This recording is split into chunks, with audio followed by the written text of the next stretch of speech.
Chuffing hell, just look how cold it is in here. Bloody freezing. Morning folks, and welcome back to the channel. This is just a little update as to why I haven't been riding my new BMX bike that much. First of all, I want to send out my thoughts to Phil, who runs Dirty Rides mountain bike clothing and has helped me out all this past year and a little bit towards the end of last year, my racing. He sorts me out with all my gear and everything. He's not doing very well at the minute, so thank you for everything you've done, Phil. Just healing vibes, and I hope you get better soon. So, the reason I haven't been riding this, it's actually been snowing, so I'm not getting out in it. But there's actually another reason. I put an ad out the other day on Marketplace looking for a new Pro XL frame, even though I've just recently bought this. It's sad the way it's come to this, because I do like the frame. It's unique, it looks cool, and I don't see many of them. I love the colour as well, but there's just something that is bothering me and I can't fix it. My pal Matt at Huey Cycles, we've both had a look at it and we both agree the problem is just basically not fixable. It's something relatively simple but needs to be right.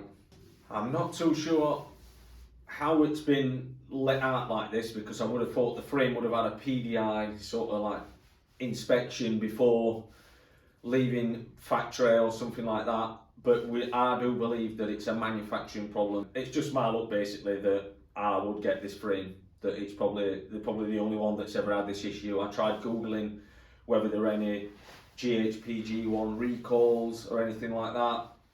I didn't know whether that was the actual design of it, but anyway, everything I googled, I had no luck basically. As my dad would say, you know, if I didn't have bad luck, I'd have no luck. So it must just run in family, Dad. So basically the problem we're having is adjusting the brakes and aligning the wheel. I don't know if you can see, obviously the brake mount sits here, which is pretty far to the left. And then if you come to the right here, it's lovely and tucked up right on the inside, as though, you know, personally, and me and Matt both thought that's not right.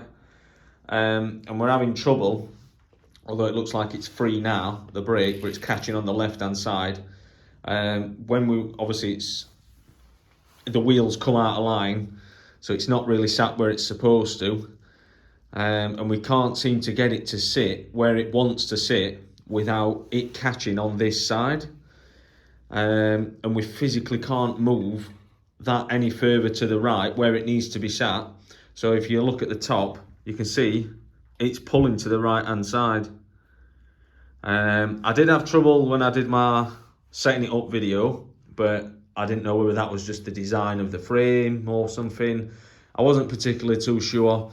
After further inspection, obviously we've come to grips that basically something ain't right with frame. It must have just been slipped out of production when it shouldn't have done. I mean, there's also a little thing like the stickers backwards, and I never noticed it before until I had a little closer look. I don't know, I just think I've got a frame that wasn't designed right, or like wasn't produced right, but it is what it is. This is just going to go down as artwork in my garage, I think, as the frame that hardly ever got rid, basically. I think I've only ridden it twice on track. I've ridden it at Rotherham and I've ridden it at Derby. Other than that, obviously I've had a bit of trouble. I think I've done 2 sprint sessions on it, and I did one the other day and the wheel came out of line, all the brakes are rubbing, which is why it's not spinning anymore. And I was just like, I can't deal with this. Like, it's just causing me headache already. A new frame is what it's looking like. So all parts what are on bike anyway are going to be staying the same, using a different frame. So, and I wouldn't want to sell this frame anywhere to anyone, because I want that on my back of selling a frame that I know ain't right. So I'm just going to keep it and like I say, use it as artwork, sod it, make it look cool in garage. So yeah, that's the issue I'm having with my BMX bike at the minute, and that's the reason why I've not really been getting out on it that much. Yes, the weather has been bad, so I've been out on my mountain bike, but It just ain't right, unfortunately. So there is, after a glass and a half of wine over there, I looked at Crucial BMX and I was like, oh, look at them frames. And of course, a glass and a half of wine is enough for me, so I just clicked order straight away. So there is a new frame on way, so stay tuned because there's going to be another bike build video, which I think I'm just going to start doing, just buy loads of frames, just do bike build videos because they're quite satisfying to watch. I don't know, I think so anyway. I love watching people build bikes up and making them look fresh and nice. But yeah, there is a new bike, a new frame should I say, coming on way. It will be a new bike anyway altogether. Stay tuned for more content in the future anyways. If you liked this video, give it a thumbs up, subscribe for more, and thanks for watching, and Merry Christmas everyone. Hope you all have a good one if I don't see you. Peace.